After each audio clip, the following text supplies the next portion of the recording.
محمد وعلى آل سيدنا محمد وصحابہ سیدنا محمد وبارک وسلم وصلی علیہم۔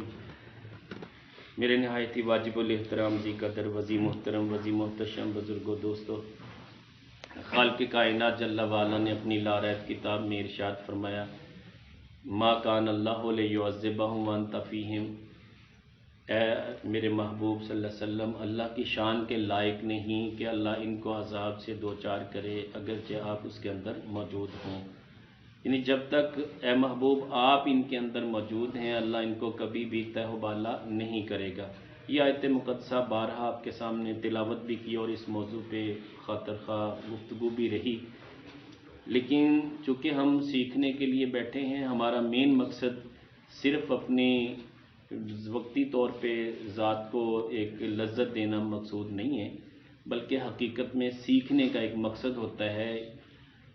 سننے کے اعتبار سے تو بڑے علماء کو ہم سنتے ہیں، یقیناً سن کے اس کو بھول جانا یہ حقیقت میں اہل ذکر کی علامت نہیں ہے۔ اہل ذکر وہ ہوتے ہیں جو ایک چیز کو بار بار ریپیٹ کرتے ہیں۔ جیسے قرآن کریم ہے، قرآن کریم کو قرآن اس لیے کہا گیا کہ یہ بار بار پڑھی جانے والی کتاب ہے، اور ذکر کو ذکر اس لیے کہا گیا کہ یہ ایک یاد ہے۔ اور جب بندہ کسی بھی شخص کا کسی حیثیت سے ذکر کرتا ہے اور اس کو بار بار ریپیٹ کرتا ہے تو حقیقت میں وہ ذاکر کہلاتا ہے۔ ذاکرین جو ہوتے ہیں ان کی روشنی اللہ تعالیٰ افلاک پہ ڈال دیتا ہے، یعنی نہ صرف روئے زمین ان کی روشنی سے روشن ہوتی ہے بلکہ افلاک پہ بھی ان کا چرچا ہوتا ہے۔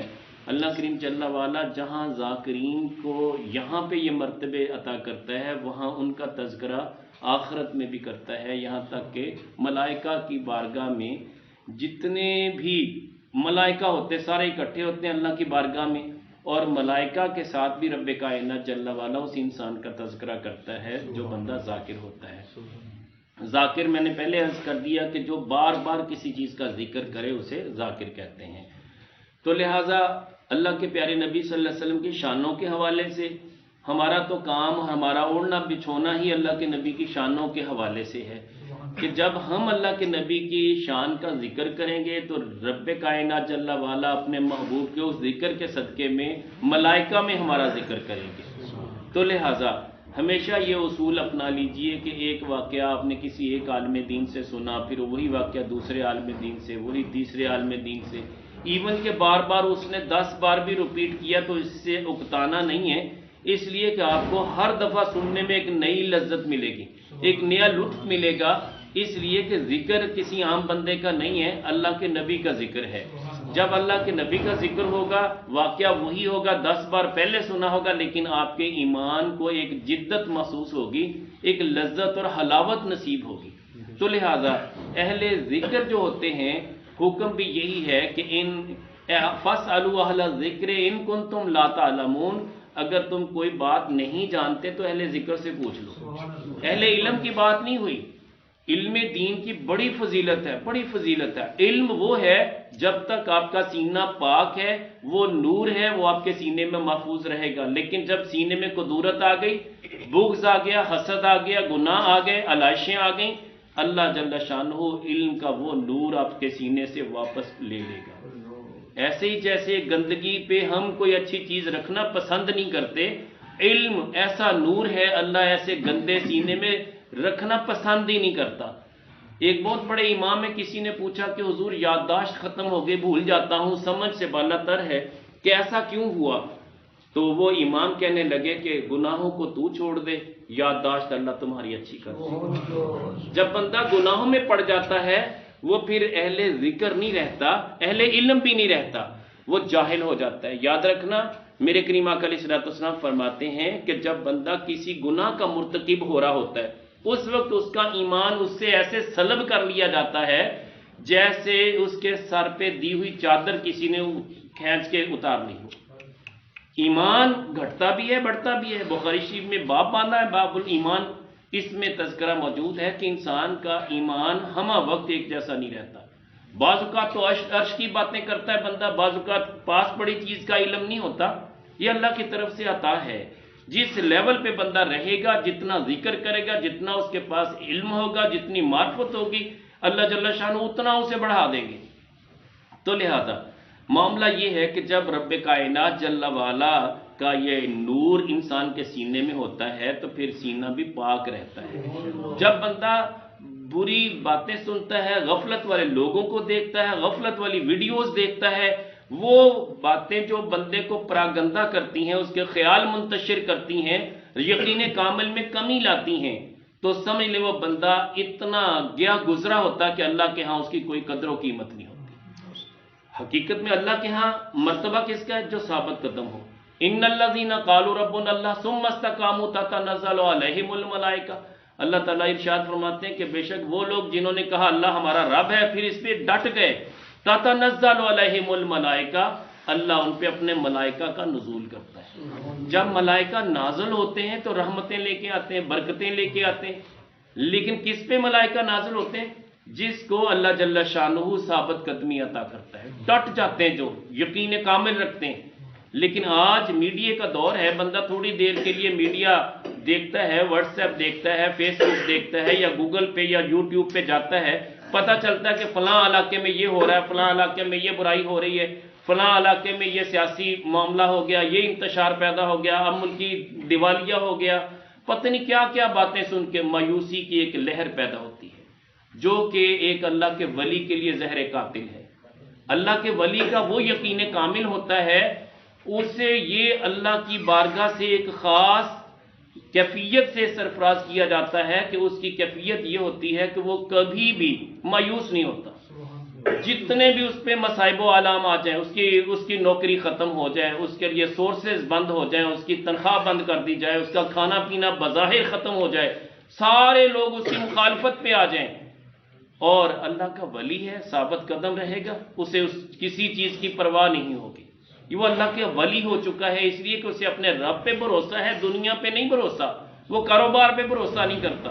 یقیناً ایسے حالات ہیں کہ جب بندہ کاروبار پہ بھروسہ کرنے لگ جاتا ہے تو پھر اس طرح کے معاملات جب وہ سنتا ہے، فیس بک کی ریڈنگ کرتا ہے، یوٹیوب دیکھتا ہے، تو مایوسی کی باتیں سنتا ہے۔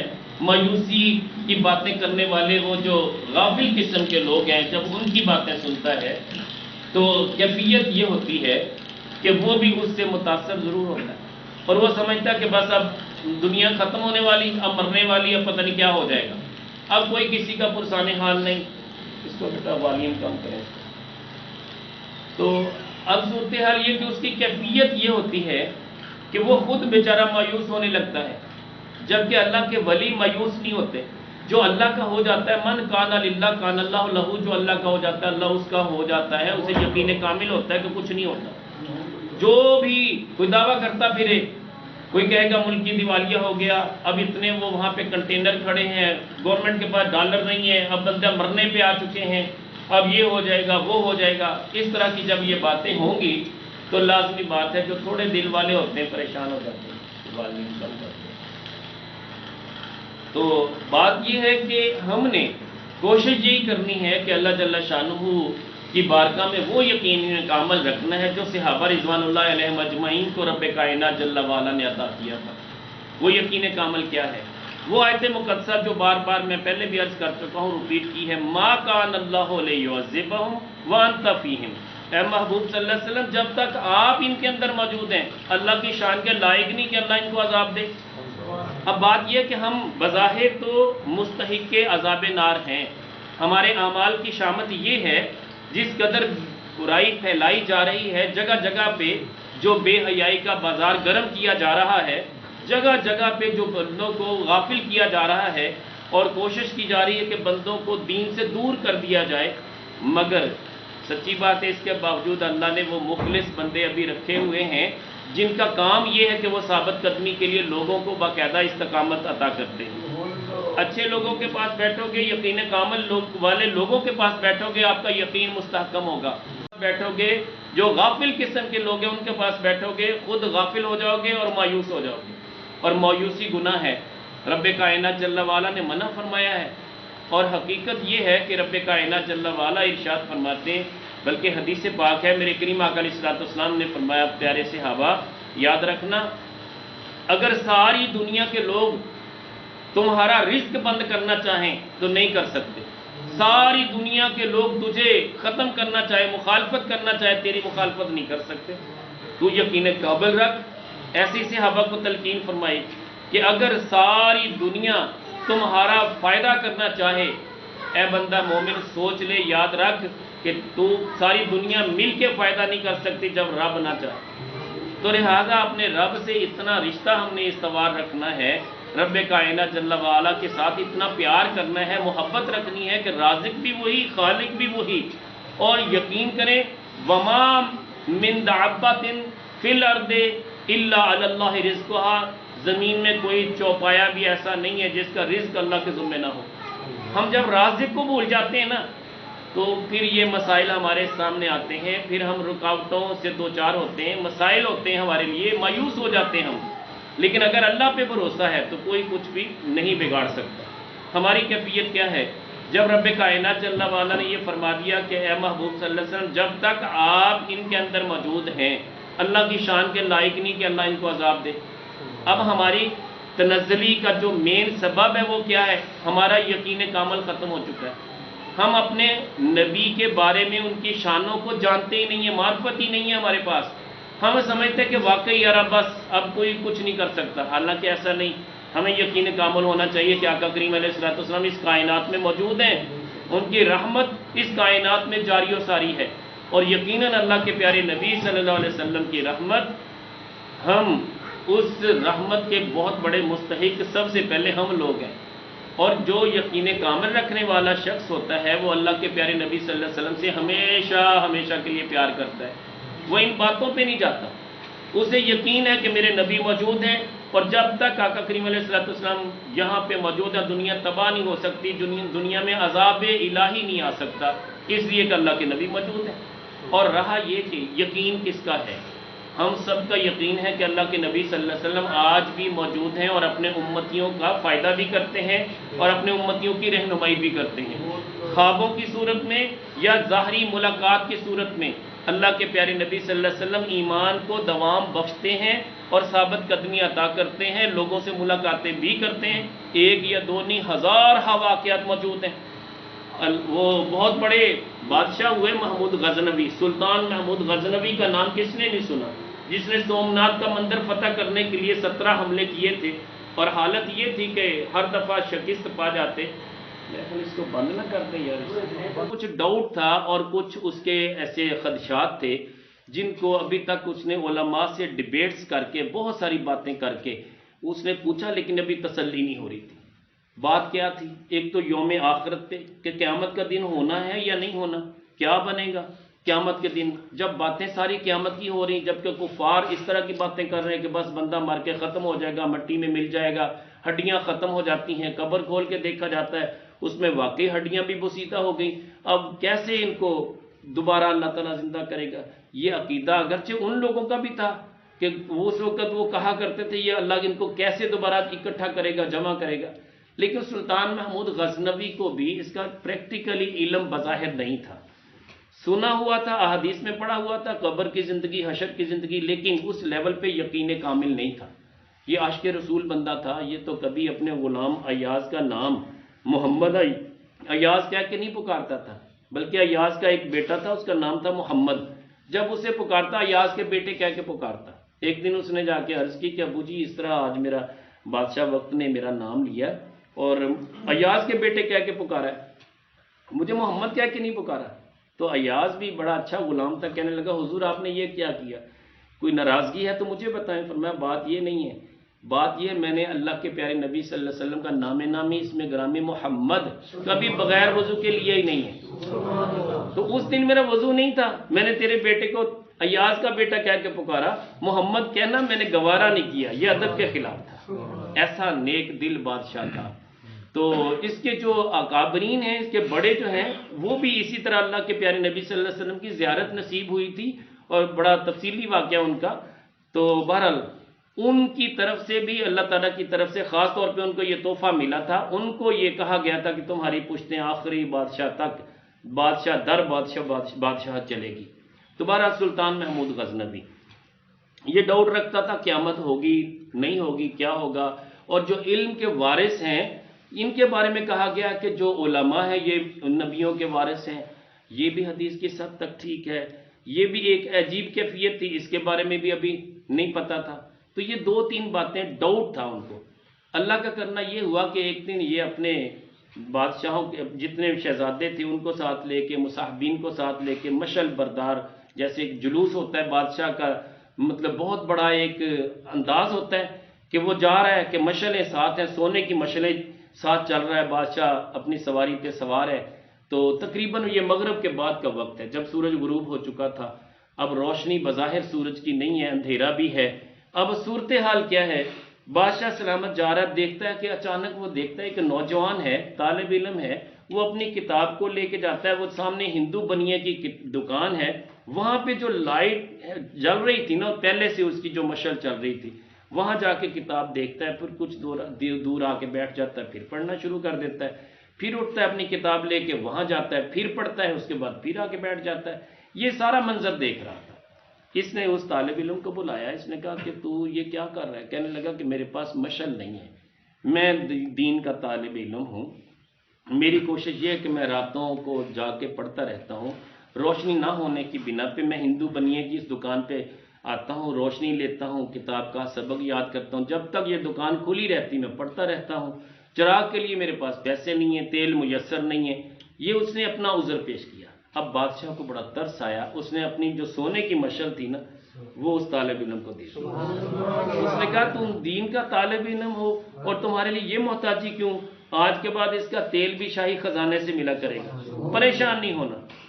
بس اسے ایک ڈاؤٹ اور بھی تھا کہ اس کے والد محترم کا جو نام تھا سبقت گین، اب سبقت گین جو نام تھا وہ بھی ڈاؤٹ تھا کہ پتہ نہیں میرے والد کا نام کیا ہے۔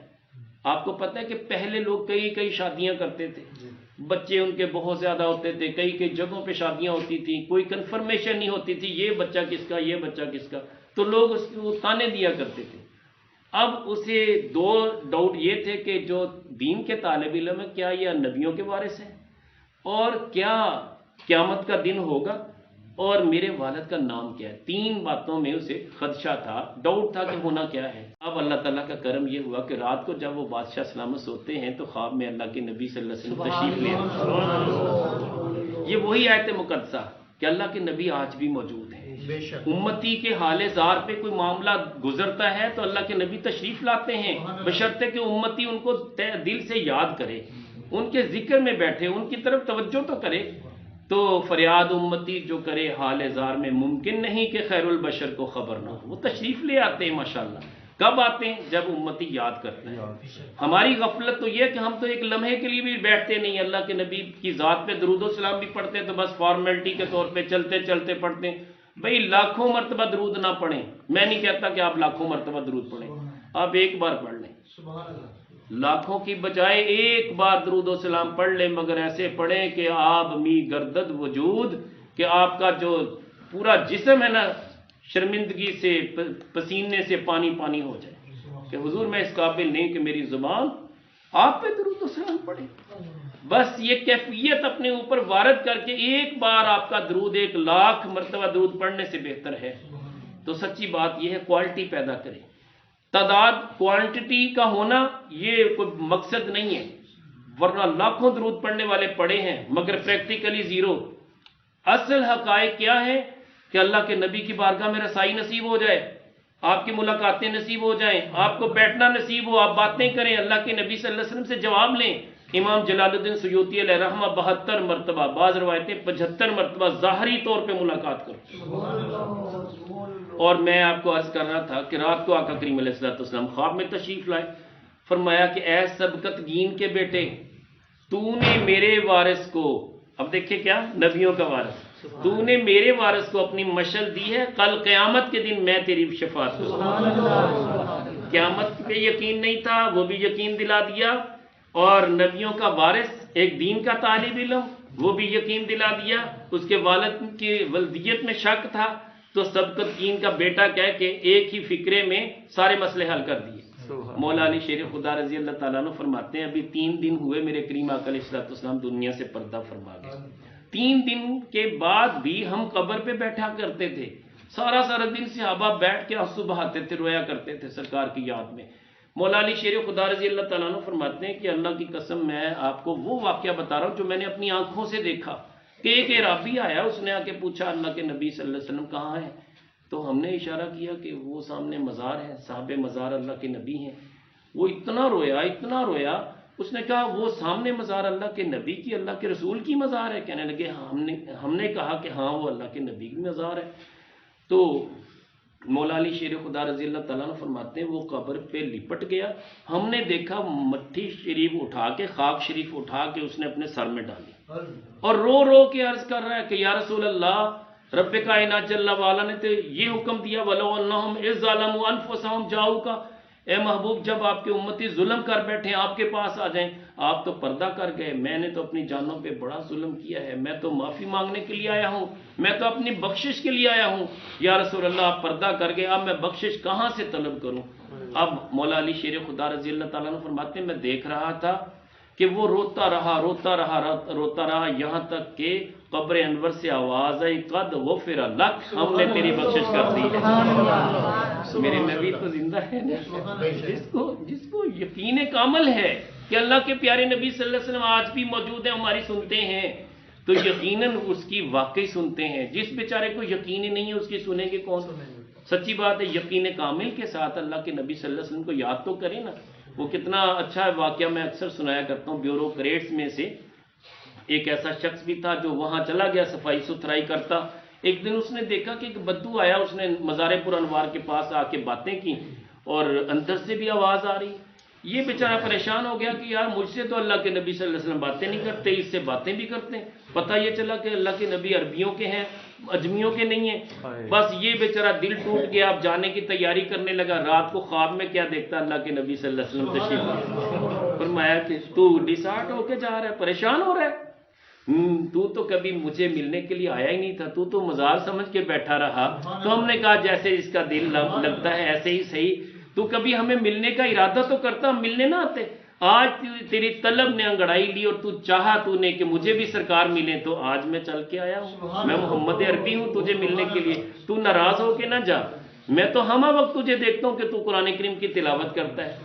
اور پھر عرض کرتا ہے یا رسول اللہ وہ جو عرابی آیا تھا اس نے آپ سے کیا بات کی تھی؟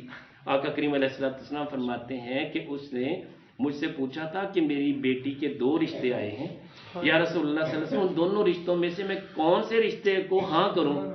تو میں نے اسے بتایا فلاں سب سے زیادہ درود و سلام پڑھتا ہے، اس کے ساتھ اپنی بیٹی کا رشتہ کر دیں۔ بات یہ ہے کہ جن کا ڈائریکٹ تعلق ہوتا ہے وہ تو یہ بھی پوچھتے ہیں کہ اتنی بات بھی پوچھنے کے لیے آتے ہیں یا رسول اللہ یہ بتائیے کہ میں رشتہ کہاں کروں؟ تو اللہ کے پیارے نبی صلی اللہ علیہ وسلم یہ بھی رہنمائی کرتے ہیں۔ حضور والا ہماری اپنی دوری ہے، اللہ کے پیارے نبی صلی اللہ علیہ وسلم آج بھی اسی طرح زندہ و جاوید ہیں۔ فرق صرف یہ ہے کہ پہلے وہ چراغ جگہ جگہ پہ روشن تھا، جس چوک میں بھی سرکار بیٹھ جاتے ہر بندہ تک لیتا تھا، دیکھ لیتا تھا، زیارت کر لیتا تھا۔ مگر آج ابو لہب ابو جہل کو نہیں دکھائے جاتے۔ آج عاشق رسول ہو تو ابو بکر جیسا عاشق رسول ہو، عمر بن خطاب جیسا عاشق رسول ہو، عثمان غنی جیسا عاشق رسول ہو، مولا علی شیر خدا جیسا عاشق رسول ہو، تو اللہ کے نبی صلی اللہ علیہ وسلم نظر آتے ہیں۔ ہماری نگاہوں کا قصور ہے۔ امام بصیری علیہ رحمہ، آپ پہ فالج کا حملہ ہوا، آپ فالج زدہ تھے، چل پھر نہیں سکتے تھے، اٹھ بیٹھ نہیں سکتے تھے، کیفیت عجیب تھی۔ آپ لیٹے لیٹے اللہ کے نبی صلی اللہ علیہ وسلم کی یاد میں گفتگو کرتے ہیں، لیٹے لیٹے گفتگو کرتے ہیں۔ اور یقیناً میں آپ کو کہتا ہوں جب بندہ بستر پہ پڑ جاتا ہے نا، کوئی پوچھنے والا نہیں ہوتا، پھر اللہ بھی یاد آتا ہے، اللہ کا رسول بھی یاد آتا ہے۔ تو وہ اللہ کے پیارے نبی صلی اللہ علیہ وسلم کی ثنا خوانی بیان کر رہے ہیں، اور عربی میں آپ نے ایک قصیدہ لکھا، یعنی ابھی لکھا نہیں تھا، کتابت نہیں کی تھی، صرف زبانی کلامی باتیں کر رہے ہیں اور سرکار کی یاد میں نعت پڑھ رہے ہیں، عربی میں گفتگو کر رہے ہیں، سرکار سے تصور میں باتیں ہو رہی ہیں۔ تو ابھی آنکھیں بند ہوتی ہیں، اللہ کے نبی صلی اللہ علیہ وسلم تشریف لے آتے ہیں، اور جب میرے کریم آقا علیہ السلام آتے ہیں اپنی کالی کملی اتار کے، فرماتے ہیں بصیری آج تو نے ہمیں بڑا اچھا قصیدہ سنایا، ہماری اتنی تعریف کی ہے، اس کے سلے میں اپنی چادر دینے کے لیے آیا ہوں۔ آقا کریم علیہ السلام امام بصیری پہ چادر ڈال دیتے ہیں، اور جب چادر ڈالتے ہیں فرماتے ہیں کہ میں آپ کے لیے دعا کرنے بھی آیا ہوں۔ اس جگہ پہ ہاتھ پھیرا، جس سائڈ کا فالج تھا وہ فالج بھی درست ہو گیا، اور امام بصیری علیہ رحمہ جب اٹھتے ہیں دیکھتے ہیں چادر سرہانے پڑی ہے، آپ اٹھ کے بیٹھتے ہیں، بازو میں جو فالج تھا، جو کمزور ہو چکا تھا، بازو جو سائیڈ کمزور تھی، چل پھر نہیں سکتے تھے، آپ نے چلنا پھرنا بھی شروع کر دیا۔ اگلے دن جا رہے ہیں، سامنے سے ایک مجذوب ملتا ہے، مجذوب کہتا ہے بصیری وہ نعت تو سناؤ جو اللہ کے نبی صلی اللہ علیہ وسلم کو سنائی۔ امام بصیری علیہ رحمہ کہتے ہیں یہ تو بات میری اور اللہ کے نبی کے درمیان تھی، میں نے تو نہ ابھی کتابت کی، میں نے ابھی کچھ لکھا بھی نہیں، اس کو کیسے پتا چلا؟ تو میں نے جب اس سے پوچھا کہ مجذوب یہ تو بتا تجھے کیسے پتا چلا؟ کہتے ہیں کہ جس مجلس میں اللہ کے نبی صلی اللہ علیہ وسلم کو وہ قصیدہ سنایا تھا، اس مجلس میں بھی تو موجود تھا نا، وہ میں نے بھی تو سنا تھا نا، تو اس لیے میں نے چاہا کہ اللہ کے نبی نے وہ قصیدہ پسند کیا، مجھے بھی تو سنا نا۔ نبی صلی اللہ علیہ وسلم تشریف لاتے ہیں، ہمارا وہ عقیدہ نہیں ہے جو غیروں کا ہے، جو کہتے ہیں اللہ کے نبی مار کے مٹی ہو گئے، وہ ان کے نبی ہوں گے، ہمارے نبی آج بھی تو زندہ ہے واللہ، تو زندہ ہے واللہ، میری چشم عالم سے چھپ جانے والے، صرف ہمارا رابطہ منقطع ہو چکا ہے۔ یہودی تھے، دونوں میاں بیوی یہودی ہیں، آپس میں باتیں کر رہے ہیں کہ وہ سامنے لائٹنگ کیا، وہ شوہر کہنے لگا اپنی اہلیہ سے کہ وہ لائٹنگ ہے، مسلمانوں کا گھر ہے، اور لائٹنگ انہوں نے کی ہے کہ وہ اللہ کے نبی کا میلاد مناتے ہیں، تو اللہ کے نبی کی آمد کی خوشی کرتے ہیں۔ وہ اس نے صرف یہ کہا کہ کتنی خوبصورت لائٹنگ ہے، اور کتنے مسلمان اچھے اپنے نبی کی یاد میں کس طرح لائٹنگ کرتے ہیں اور کس طرح اپنے نبی کی یاد کی خوشیاں مناتے ہیں۔ اب یہ باتیں کرتے کرتے دونوں سو گئے۔ اب جب یہ دونوں سوئے، اللہ کے پیارے نبی صلی اللہ علیہ وسلم دونوں کے خواب میں آئے، فرمایا کہ تم نے میری اس حوالے سے تعریف کی ہے، تمہیں میری آمد کی خوشی ہوئی، لہٰذا میں تمہیں کلمہ پڑھانے کے لیے آیا۔ اب دونوں میاں بیوی رات کو کلمہ تو پڑھ لیتے ہیں، صبح جب اٹھتے ہیں نا تو ہچکچا رہے ہیں، شوہر سوچ رہا ہے کہ میں بیوی کو کیسے کہوں کہ رات میں نے تو کلمہ بھی پڑھ لیا، اور بیوی سوچتی میں شوہر کو کیسے بتاؤں، پتہ نہیں مانے یا نہ مانے، ابھی ڈبل مائنڈڈ ہیں، تو آپس میں باتیں ہو رہی ہیں، کھانا کھا رہے ہیں، صبح کا ناشتہ کر رہے ہیں۔ وہ شوہر کہتا ہے کہ بیوی آپ کو میں بتاؤں نا کہ رات میرے ساتھ کیا ہوا؟ کہتی پہلے میں نہ بتا دوں آپ کو، اگر آپ ناراض نہ ہو، کہیں گے مجھے اللہ کے نبی صلی اللہ علیہ وسلم کلمہ پڑھا۔ وہ شوہر کہنے لگا کہ اللہ کی قسم، اللہ کے نبی مجھے بھی کلمہ پڑھا گئے ہیں۔ حضور والا، جب یہودیوں کو میرے کریم آقا علیہ السلام صرف تھوڑی سی ایک خوشی منانے کے طور پہ اللہ کے نبی ایمان کی دولت سے سرفراز کر سکتے ہیں، آج جس روزی روٹی کے چکر میں ہم پڑے ہوئے ہیں، کاش کہ ہم اللہ کے نبی کے ساتھ اپنا رابطہ استوار کر لیں۔ سچی بات ہے، کبھی کمی نہیں ہوگی۔ امام تبری علیہ رحمہ لکھتے، آپ فرماتے ہیں ہم 3 دوست تھے، پڑھنے کے لیے چلے گئے، جب پڑھنے کے لیے گئے زادرہ ختم ہو گیا، جو سامان تھا گھر والوں نے دیا، کھانا وغیرہ سب ختم ہو گیا۔ حالت یہ ہے کہ وہاں جا کے ہم نے ایک ایسا بھی یہودی تھا جس کی دکان پہ گئے، اس سے رابطہ کیا کہ یار تو غیر مسلم تو ہے لیکن ادھار کر لے، ہم تجھے گھر جا کے لوٹا دیں گے۔ پڑھتے رہے، اس نے ادھار لکھنا شروع کر دیا اپنے طور پہ، اور اس کے بعد جب ہم جانے لگے پوچھا کتنا ادھار، کہنے لگے میں نے تو ادھار لکھا ہی نہیں۔ کہنے لگے ہم نے تو کہا تھا لکھ لینا۔ کہتا ہے اس لیے کہ تم دین کے طالب علم ہو، کوئی بات نہیں، اگر تم نے کھانا کھا لیا کچھ مہینے کیا فرق پڑے گا، اللہ مجھے اور دے دے گا۔ وہ اتنا اس نے احترام کیا، علماء دین کا احترام کیا۔ اب صورتحال کیا، امام تبری علیہ رحمہ لکھتے ہیں کہ میں ایک دن طواف کعبہ کر رہا تھا، طواف کے دوران میں نے اچانک دیکھا ایک سائڈ پہ ایک ٹیک لگا کے ایک بندہ بیٹھا ہے، میں نے کہا یہ تو وہی یہودی لگتا ہے۔ میں جب قریب گیا میں نے کہا تم فلاں نہیں ہو؟ کہنے لگے ہوں تو فلاں، مگر اب وہ نہیں ہوں، اب میں مسلمان ہوں۔ کہنے لگے یہ کیسے؟ کہنے لگے جب تم آ گئے نا رات کو خواب میں اللہ کے نبی صلی اللہ علیہ وسلم تشریف لائے کہ تم نے میرے دین کے طالب علموں کا اتنا اکرام کیا، اتنا احترام کیا کہ ان سے پیسے نہیں لیے، اس کے بدلے میں تجھے دین کی دعوت دینے کے لیے میں محمد چل کے آیا ہوں۔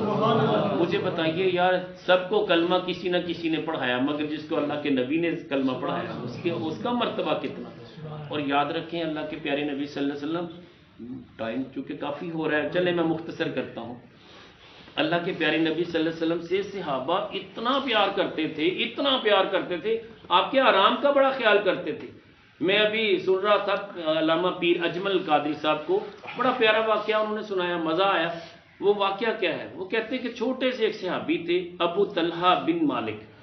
طلحہ بن مالک جو تھے تو وہ ایسے پیارے صحابی تھے، ابھی 14 سال عمر، بعض کہتے ہیں 12 سال عمر تھی، چھوٹی عمر، اللہ کے پیارے نبی صلی اللہ علیہ وسلم سے والہانہ پیار شروع ہو گیا. اب باپ ابھی مسلمان نہیں ہوا، اب باپ ظاہر. اب یہ جو 12-14 سال کا صحابی ہے سرکار کی مجلس میں بیٹھتا ہے. جیسے بچے پوچھا کرتے ہیں اکثر کہ ہمیں بھی کچھ بتایا جائے، تو اللہ کے پیارے نبی صلی اللہ علیہ وسلم اسے بچہ ہونے کی حیثیت سے کچھ نہ کچھ کام ڈیوٹی لگا دیتے کہ جاؤ بازار سے فلاں چیز لے کے آؤ، یہ فلاں کام کر دو، فلاں کام کر دو. وہ صحابی اکثر مجلس میں بیٹھتے.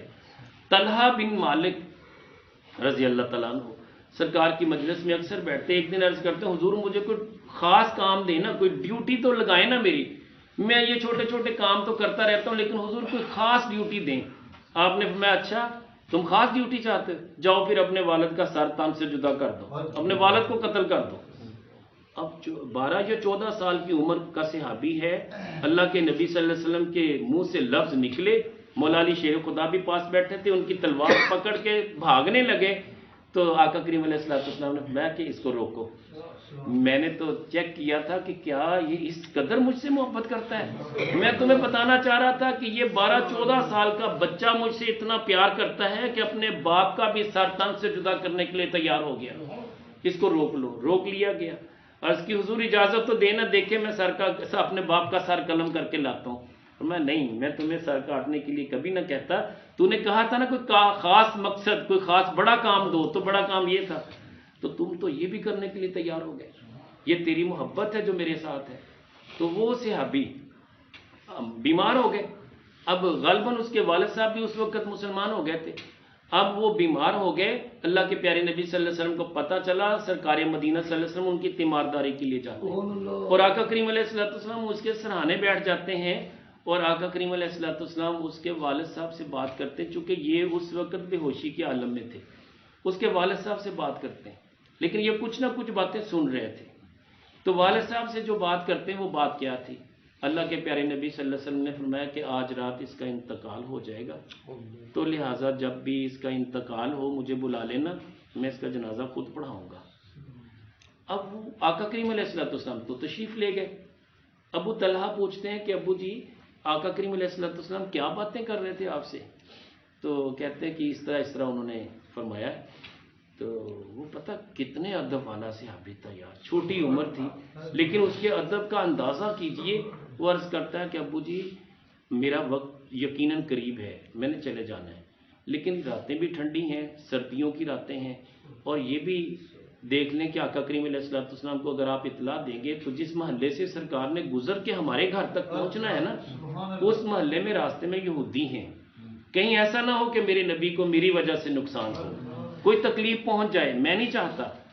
تو اے میرے بابا جان جب میرا انتقال ہو جائے کسی کو بتانے کی حاجت نہیں ہے، میرا جنازہ خود ہی کر کے دفن کر دینا، مجھے بلانے کی حاجت نہیں ہے، یعنی مجھے کہنے یعنی کسی اور کو بلانے کی حاجت نہیں، صحابہ کو بھی تکلیف نہ دیں، بس چند لوگ مل کے جنازہ پڑھ دینا. اب یہ ادب مصطفیٰ ہے. تو آقا کریم علیہ السلام سے پیار کتنا، اور وہ ہے بھی ابھی نوجوان بچہ چھوٹی سی عمر کا. تو اب ان کی روح کب سے انسری سے پرواز کرتی ہے. والد محترم غسل کفن کا انتظام کر کے جنازہ پڑھا کے دفن کر دیتے ہیں. اللہ کے پیارے نبی صلی اللہ علیہ وسلم صبح صبح ان کے گھر آ جاتے ہیں، پوچھتے ہیں کہ کیا بنا؟ کہنے لگے حضور رات انتقال ہو گیا تھا. فرمایا مجھے اطلاع کیوں نہیں دی؟ میں نے تو کہا تھا کہ مجھے بتانا کہ میں جنازہ پڑھاؤں گا، میں تو انتظار میں رہا. تو کہنے لگے یا رسول اللہ صلی اللہ علیہ وسلم ابو طلحہ نے کہا تھا کہ اللہ کے نبی کو تکلیف نہیں دینی، میں نہیں چاہتا میری وجہ سے اللہ کے پیارے نبی صلی اللہ علیہ وسلم سخت سردی میں تشریف لائیں اور پھر ان جگہوں سے گزر کے آئیں جہاں یہودی ہوں، تو کہیں ایسا نہ ہو کہ میری وجہ سے اللہ کے پیارے نبی صلی اللہ علیہ وسلم کو کوئی تکلیف پہنچے، تو میں یہ پسند نہیں کرتا. تو آقا کریم علیہ السلام فرماتے ہیں مجھے اس کی مزار پہ لے چلو. آقا کریم علیہ السلام خود تشریف لے جاتے ہیں اپنے اس پیارے صحابی کی مزار شریف پہ، اور وہاں جا کے میرے کریم آقا علیہ السلام ایک بات کرتے ہیں. کیا پیاری بات ہے، یقین جانے ایمان تازہ ہوتا ہے کہ ہر کسی بندے کے لیے اللہ کے نبی اتنی پیاری دعا کریں. دعا کیا ایک فکرے پہ مشتمل ہے. وہ دعا کیا ہے؟ اے اللہ تو جب میرے طلحہ سے ملاقات کرے نا تو مسکرا کے ملاقات کرے. اے اللہ جب تو میرے طلحہ سے ملاقات کرے تو مسکرا کے بات کرنا، میرے طلحہ سے ناراض نہ ہونا. مجھے بتائیے یار قسمت پہ قربان نہ جائے اس صحابی کہ میرے کریم آقا علیہ السلام اپنے اس صحابی کے لیے دعا بھی کتنی خوبصورت کرتے ہیں. آج تک یہ دعا میں نے کسی صحابی کے لیے نہیں پڑھی اور نہ سنی. کیا کریم علیہ السلام نے کسی صحابی کو اس طرح کی دعا دی ہو؟ وہ 14 سالہ جوان اللہ کے پیارے نبی صلی اللہ علیہ وسلم اللہ کی بارگاہ میں دعا کیا کرتے، مالک و مولا یہ میرا وہ جانثار صحابی ہے، اس سے جب تم ملاقات کرے تو مسکرا کے بات کرنا، اس سے ناراض نہ ہونا۔ یار جو میرا نبی اپنے رب کی بارگاہ میں ایسے التجا کر کے اپنے صحابی کی پذیرائی کرے، مجھے بتائیے آج کا امتی اگر یہ عقیدہ رکھے کہ اللہ کے نبی صلی اللہ علیہ وسلم مجھے دیکھ رہے ہیں، میرے حال زار سے واقف ہیں اور میری غربت اور مفلسی کلاشی اس کو دیکھ رہے ہیں، تو پھر وہ کیوں نہیں بات کرتا؟ یار معمول بنا لیں، راتوں کو اٹھیں، آدھا گھنٹہ 15 منٹ 20 منٹ 10 منٹ جتنے نصیب ہو جائیں یار، ڈائریکٹ گفتگو اللہ کے پیارے نبی صلی اللہ علیہ وسلم سے کرنے کا معمول بنا لیں۔ سچی بات ہے، میں آپ کو ایک بار پھر کہتا ہوں کہ عبادت کی کوانٹٹی پہ نہ جائیں۔ یہ عبادت کی کوانٹٹی اس طرح ہے گویا کہ آپ نے توڑی کا بہت بڑا ڈھیر اکٹھا کر لیا، لیکن عبادت کی کوالٹی پہ جائیں، یہ ایسے جیسے سونا آپ نے ایک تولہ اکٹھا کر لیا، ایک تولہ سونا اس کے مقابلے میں توڑی کا بہت بڑا ڈھیر ہو، میں کہتا ہوں توڑی کا ڈھیر پھر بھی سستا ہے، سونے کی کوالٹی پھر بھی مہنگی ہے، تو لہذا کوالٹی پیدا کریں۔ آخری بات عرض کر کے معروضات ختم کرتا ہوں، امام شافعی علیہ رحمۃ، ان کے شاگرد ہیں امام احمد بن حنبل رحمۃ اللہ علیہ۔ امام احمد بن حنبل رحمۃ اللہ علیہ آپ اکثر جب دعا مانگتے تو دعا کرتے کہ باری لا میرے استاد محترم میرے امام شافعی کو سلامت رکھنا، ان کو صحت سے رکھنا، تندرستی دینا، ان کی عبادت کو قبول کرنا، بڑی دعائیں کرتے۔ امام احمد بن حنبل رحمۃ اللہ علیہ کی ایک بیٹی تھی، لخت جگر تھی، بڑا پیار کرنے والی تھی۔ اس نے جب دیکھا کہ میرے والد جب تک رات کی تہجد کے وقت بھی اٹھتے اپنے استاد محترم کے لیے، اپنے پیر صاحب کے لیے دعا کرتے ہیں، تو دل میں حسرت تھی کاش کہ میرے ابو جان کے استاد محترم کی زیارت میں بھی کبھی کروں۔ تو ایک دن خط آیا کہ میں آپ ایک حدیث وہاں آپ کے علاقے سے بغداد شریف کے ایک بہت بڑے امام ہیں امام حدیث، اس سے ایک حدیث لینے کے لیے آ رہا ہوں، تو اے احمد بن حنبل میں تمہارے گھر میں ٹھہروں گا۔ اب مجھے بتائیے جس کے مرشد کا خط آ جائے اس مرید پہ کتنی خوشی کی لہر دوڑتی ہے۔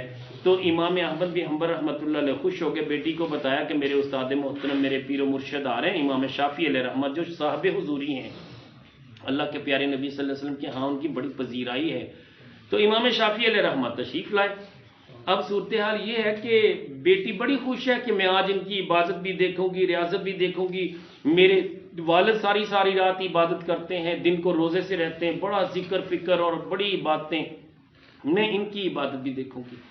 تو ان کی زیارت کے لیے بےتاب تھی، اور ان کی لخت جگر یعنی امام احمد بن حنبل رحمۃ اللہ علیہ کی لخت جگر پہلے ایک روٹی اپنے والد کے لیے بناتی تھی، آدھی روٹی وہ کھاتے تھے، آدھی باقی چھوڑ دیتے تھے۔ اب اس دن اس نے سوچا کہ شاید امام شافعی رحمۃ اللہ علیہ کے ساتھ بہت سارے لوگ ہوں گے، تو اس نے 8 روٹیاں بنائیں کہ 2-4 لوگ اور بھی ہوں گے تو چلیں ایک ایک روٹی کھا لیں گے۔ 8 روٹیاں بنائی۔ اب ان کے والد محترم بھی اور امام شافعی بھی اکیلے بیٹھے کھانا کھا رہے ہیں۔ بیٹی اندر سے دیکھ رہی ہے کہ روٹیاں میں نے 8 کی 8 رکھ دی ہیں، چلیں بچیں گی، گھر والے باقی بھی کھا لیں گے۔ لیکن حیران ہو گئے کہ جب وہ برتن واپس آئے تو اس میں ایک روٹی بھی باقی نہیں تھی۔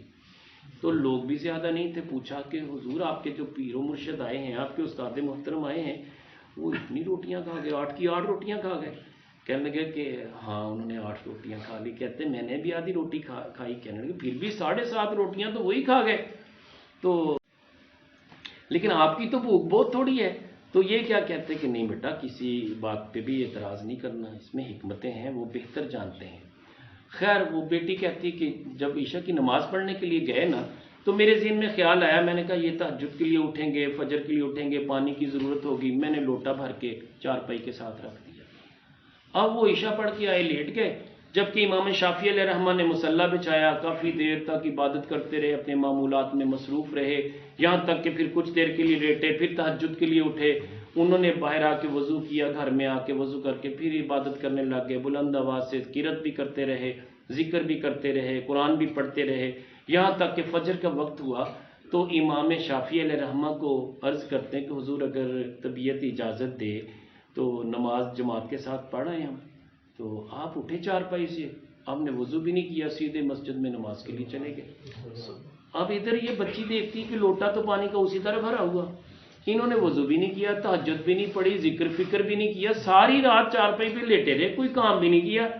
تو میں نے تو سوچا تھا کہ کتنے اللہ کے ولی ہوں گے، کتنی عبادت کرتے ہوں گے. بچی بہت حیران، اب بڑی پریشان بھی ہے کہ یہ عجیب بدگمانی کہ میرے والد صاحب کیسے استاد کے پیچھے چلے گئے اور کیسے استاد کے پیچھے شاگرد بن گئے اور کیسے عقیدت رکھتے ہیں. ابھی میں بدگمانی میں ہی تھی، لیکن وہ پھر تشریف لے آئے. ادھر کھانا کھایا صبح کا، اس کے بعد میرے والد اشراق میں چاشت میں مصروف ہو گئے، پھر ذکر فکر میں، یہ پھر لیٹ گئے. یہاں تک کہ 3 دن ہمارے گھر رہے. میں نے 3 دن یہی معمول دیکھا، 6-7 روٹیاں روز کی کھا جاتے اور پھر سارا دن لیٹے رہتے اور کوئی ذکر فکر نہیں، کوئی عبادت نہیں اتنی لمبی چوڑی، صرف فرض نمازیں پڑھتے، تھوڑا بہت قرآن پڑھ کے لیٹ جاتے. میں پریشان تھی. لیکن تیسرے دن جب وہ جانے لگے، کہنے لگے کہ اے احمد بن حنبل، میں تجھے ایک بات بتا دوں. کہتے کہ میں بھی دروازے کی اوٹ میں سن رہی تھی، زیارت بھی کر رہی تھی کہ دونوں شخصیات آپس میں باتیں کر رہی ہیں، کیا باتیں ہو رہی. وہ کہتے ہیں احمد بن حنبل، میں آپ کو بتاؤں کہ میں 15 دن سے مسلسل سفر میں تھا، میں نے ایک لقمہ بھی نہیں کھایا. راستے میں کبھی کسی جگہ پہ میں ٹھہرا بھی نہ، کسی نے کھانا پیش بھی کیا تو میں نے زندگی صرف گزارنے کے لیے 1 یا 2 لقمے لگائے اور میں نے روٹی نہیں کھائی 15 دن سے. تو میں ڈرتا تھا کہ کہیں حرام روزی سے کمایا ہوا مال نہ مجھے پیش کر دیا جائے. تو میں نے سو کے بھی نہیں دیکھا، نیند آتی نہیں تھی. تو یہاں آ کے میں نے سو کے بھی دیکھ لیا. اور جب میں نے کھانا کھایا نا پہلے دن، تمہارے کھانے پہ اللہ کی طرف سے نور اترتا ہوا دیکھا. وہ جب میں نے اپنی آنکھوں سے نور اترتا ہوا دیکھا نا، تو میں نے 8 کی 8 روٹیاں کھا لی. تو جب بھی میں کھانا کھانے بیٹھتا، تیرے ذکر فکر کی وجہ سے، تیری عبادت اور تقوی طہارت کی وجہ سے، تیری صاحبزادی کی پاکیزگی کی وجہ سے اللہ تمہارے گھر میں نور داخل کرتا ہے.